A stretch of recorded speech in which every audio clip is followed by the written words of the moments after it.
Building a PC can be a rewarding and cost-effective way to get a custom machine tailored to your needs. You're going to start by gathering the necessary components, which are a case, a motherboard, a processor, memory, RAM, storage device, HDD or SSD graphics card if needed, power supply, and a cooling system. It's also important to have the right tools such as a screwdriver and ensure that you're working in a static-free environment. So begin by installing the CPU onto the motherboard.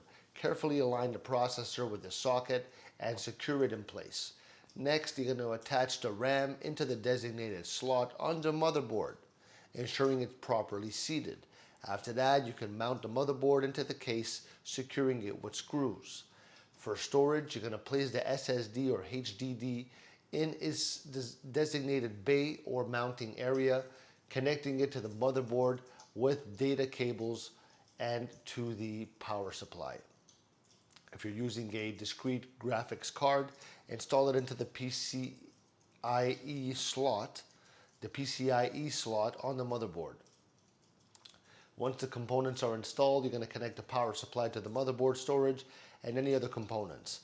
Install fans or cooling systems if needed, and ensure all connections are tight and secure. Finally, power on the system, check for functionality, and install your operating system. So, with the right setup, you're going to have a fully functional custom PC.